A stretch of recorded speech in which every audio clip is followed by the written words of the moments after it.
Uber and Lyft and what else are you on? You're on something else too. His bug out bag would be just booze, his stash. Oh Lord, yeah, his bug out bag is just all it is. It kind of clinks. It clinks as he moves it. Because he doesn't drink and drive, just so y'all know that. Yeah. I mean, he pays someone to drive the Uber, I'm pretty sure, anyway. Yeah. Okay. Oh. Oh, Lord. But, yeah. So that's your challenge. You got 2 weeks. 2 weeks from tonight, we will be back. So, exactly. Yeah. Oh, God. I dare you guys to call him. I really do. That'll be another challenge, yeah. It's supposed to be a secret. Oh, so sorry. That's because you don't want to share. That's why. Of course. Yeah. You don't want to share with anybody, especially when it's freezing cold, Yeah. You benefit from that. He's not gonna share. No. But, speaking of frostbite, yes. Forgot about that. That's a major one. Oh, go ahead. Frostbite. People need to learn first aid for frostbite because it is one of the simplest things that happen to people. I mean, little kids walking home from school get frostbite. Very People true. just out shoveling sidewalks get frostbite. I mean, it's totally insane, and you need to look it up, and you need to learn what to do in case of it. I mean, of course, when you first get inside, people always think, oh, you just run hot water. No, you do not do that. Just gradually warm your foot up, and if it gets, and of course, get to the doctor, ASAP. And if you can't, just, like I said, just gradually warm it up, keep the blood flowing. Otherwise, people lose toes that way. Okay. So what is the first sign of frostbite then? So everybody knows. Discoloration of the skin. I mean, it's just totally frozen, and the discoloration of the skin. Okay, the next like stage of frostbite, doesn't it like start turning black? Yes, that means that the blood flow is not there, that the skin is dying.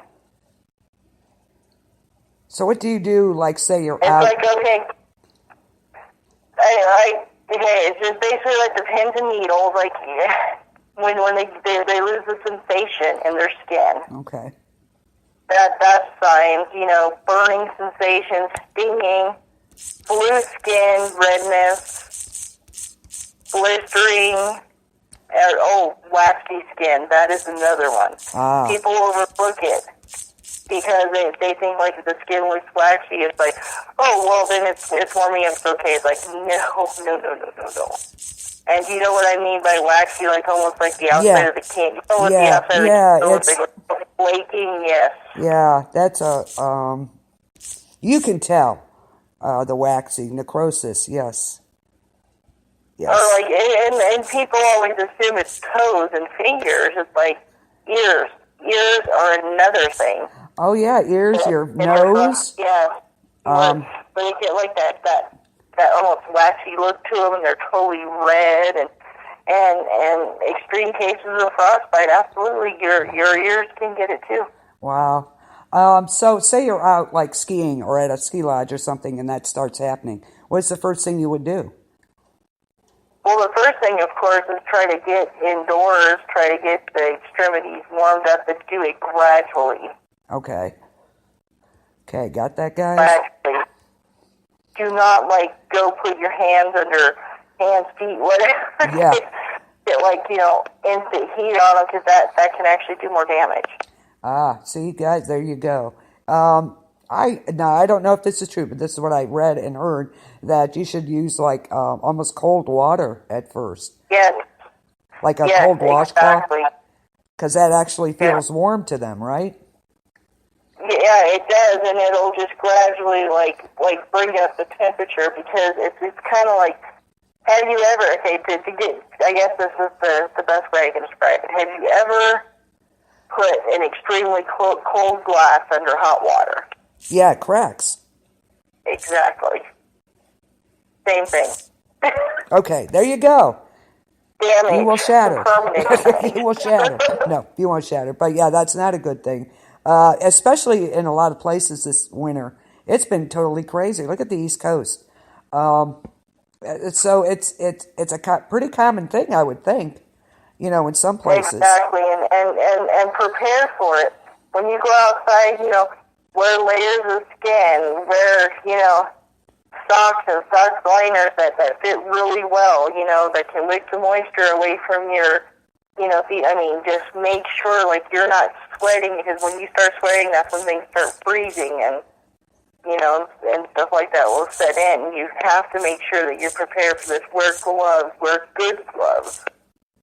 There you go. I don't want to, like, these gardening gloves on people, which I have seen. And when they get wet, that's not good, because they're going to freeze to your hands. Those flimsy gloves. Exactly. You need exactly. They get wet from the snow you're shoveling or whatever, and they're going to freeze to your hands. Same with your feet, guys. Same with your feet.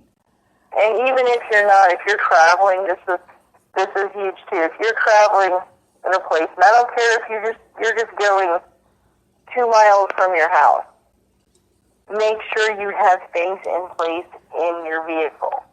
That you have an extra set of gloves. That if you're going to a meeting or a place where you're going to be dressed up or whatever, you're wearing heels, make sure you have with you a pair of socks, a good pair of shoes, some gloves. Have them in your vehicle with you. Because you never know. Yeah. If you're going to have a flat tire, your car's going to break down, you're going to get into an accident. You just don't know. Yeah, it's always good to have a change in there. Yeah. And that's what this is about, is just being prepared. And I know people can't be prepared for every single thing, but there are some things that you can really help yourself with. There you go. That's what this is all about, is getting people back into that mindset. Absolutely. You have stop to be. relying on other people. Yes, there you go. Yeah, somebody will come. Yeah. Maybe they're tied up somewhere. You don't know. Yeah, you can't. The people have to. Yeah, I totally agree with you 100% on that. Depend on yourself, because they're not going to be out in no man's land with you if you get stuck. So. Exactly. I mean, it's just one of those things. It's like, I don't know what happened, but over like the last 10 to 15 years especially, people have like just totally become non-self-reliant. Because they... everything... Well, they have... about pushing a button and, and thinking like everything's just going to come to them, and that's just not the way it is. No. Well, you have Alexa. She does everything for you, or Siri. Your phones, they just look something up. You could be stuck somewhere. You're not going to get a signal. Don't rely on that phone totally. You can't. Exactly. What if in an accident that phone goes through the window and it's destroyed? Yeah. And stuck in the middle of nowhere with nothing. You need to be prepared. Self-reliant. In your house. Don't rely on the fact that, that there's always going to be one of these things available. It's not true. You need to be self-reliant. You need to be prepared for things. Absolutely. Very, very true.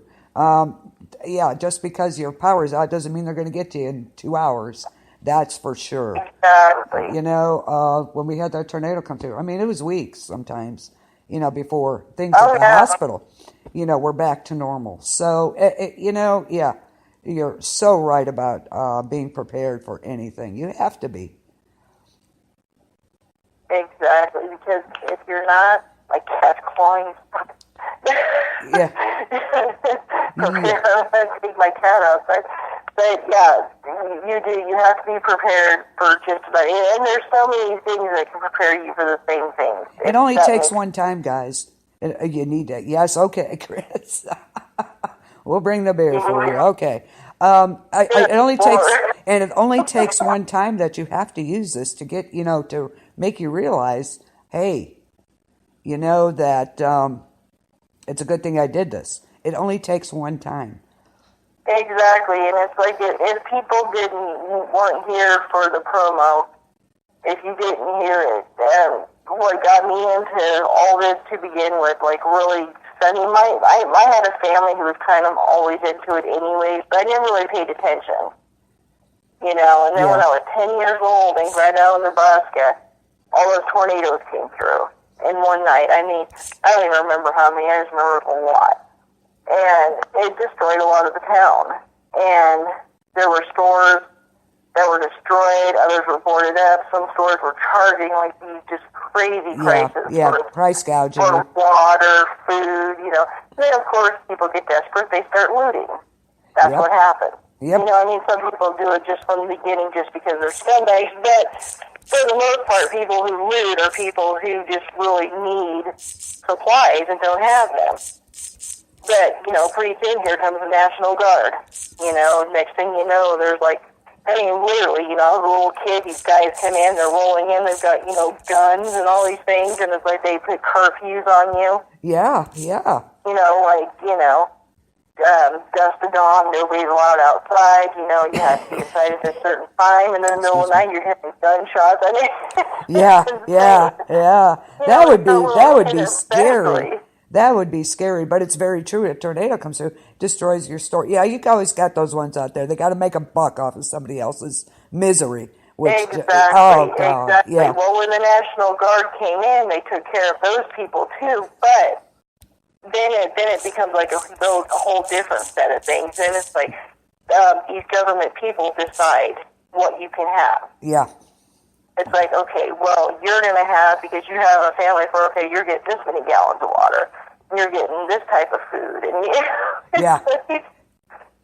you know, just that kind of stuff. And then suddenly it's like, they'll turn on the water for a little while, but hey, you got to put bleach tablets in your water, and you got to do this, and you got to learn how to sterilize your water and all these things. Chris. And, it was crazy.